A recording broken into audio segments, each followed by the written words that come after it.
This is the beginning of Part 3 for Chapter 5. The involvement of children often depends on personal preferences and aptitude. Personal qualifications may be insufficient to assume a role in business. They may also want the freedom to choose another career or prove themselves apart from the family business. The best case scenario when siblings work together is that they work together as a team, each contributing services according to his or her abilities. The worst case scenario is that siblings compete as rivals and disagree about their business roles. Now let's look at in-laws, in and outside of the family business. There are usually disagreements about how to treat and reward in-laws and family members in a business.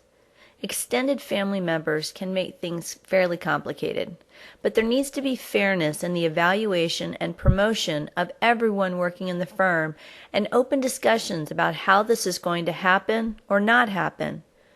Those on the sidelines need to be regarded as important stakeholders, and it shouldn't be automatically assumed that they have no role to play in the business.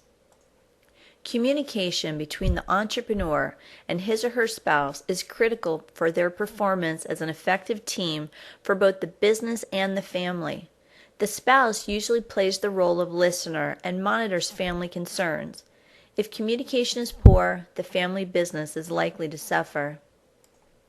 Family members must be competent. They deserve a chance, but must show ability. Personnel decisions must be as objective as possible. The appearance of favoritism must be minimized. Plans should be openly discussed. People are suspicious of the unknown and don't like being in the dark. When thinking about best practices, here are some things that management should do. They need to stimulate new thinking and fresh strategic insights. Solicit outsiders' input to keep perspective. Attract and retain excellent managers. Create a flexible, creative organization. Create and conserve capital. Prepare successors for leadership. And finally, exploit unique advantages of family ownership.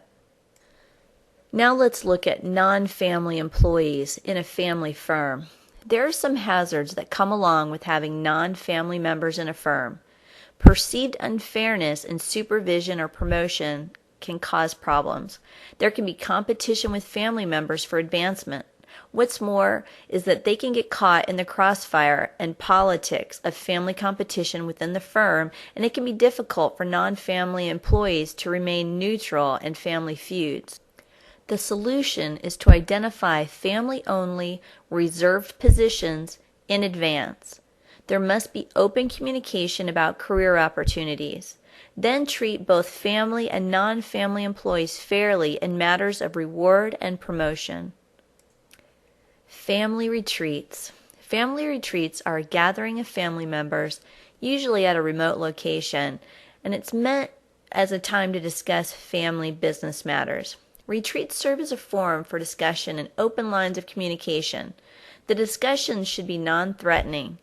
The use of an outside facilitator may also be necessary to keep discussions positive.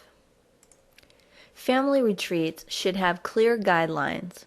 Set a time and a place, distribute an agenda prior to the meeting, plan a schedule in advance, give everyone a chance to participate, and keep it professional.